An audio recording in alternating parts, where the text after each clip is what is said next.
Hello, কেমন আছো তোমরা? আশা করছি ভালো আছো। কালকে রংদোল ছিল, আর এই রংদোলের দিন আমি বাড়িতে গেছিলাম। গ্রামের বাড়িতে আমি না, আমরা সবাই মিলেই একটা ছোট্ট মতন অনুষ্ঠান করেছি, আর ওখানে আমরা খাওয়া দাওয়া করেছি, রান্না বান্না করে সেই ভিডিও তো তোমাদের দিয়েছি। আর গ্রাম থেকে আসার সময় কার কাছ থেকে কি কি নিয়ে আসলাম সেটাই এখন তোমাদের সঙ্গে শেয়ার করছি। দেখো, আমার পিছনে অনেক রকমের সবজি দেখতে পাচ্ছ, এগুলো সব গ্রাম থেকে নিয়ে এসেছি আসার সময়।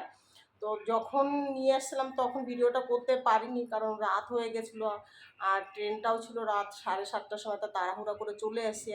এখন দেখাচ্ছি আমি কি কি নিয়ে এসেছি, সাথে থেকো। পিছনে দেখতে পাচ্ছ আলু, এখানে 10-12 কিলো আলু হবে। আমার ননদ জামাই নিয়ে এসছে সিঙ্গুর থেকে আমার জন্য। আর এখানে দিয়ে দেখতে পাচ্ছ রসুন, একগুচ্ছা রসুন, এই দেখো উঁচু করে দেখাচ্ছি।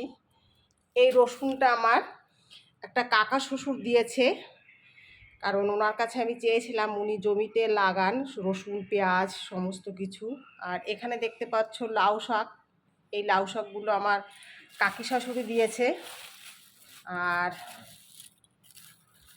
এখানে একটা লাউ রয়েছে, দেখো এই হলো লাউ, লাউ শাক আর লাউ দুটোই কাকি শাশুড়ি দিয়েছে। আর এখানে আছে এই প্লাস্টিকের মধ্যে রয়েছে ভেন্ডি আর কাঁচা লঙ্কা, এগুলো সব আমাদের জমিতে হয়। আর এটা রয়েছে কাঁচা হলুদ, কাঁচা হলুদটা দিয়েছে আমার মা, কারণ শ্বশুরবাড়ি থেকে মায়ের বাড়ি বেশি দূর না, বাইকে আসতে 5-10 মিনিট লাগে। আসার সময় মার সঙ্গে দেখা করে এসেছিলাম, আর তখন মা দিয়েছে এই কাঁচা হলুদগুলো, কারণ মা জমিতে লাগিয়েছিল। তো কি কি পেয়েছি, কেমন লাগলো অবশ্যই কিন্তু একটা কমেন্ট করে জানাবে, ভালো লাগলো কি না। তো বাই বাই।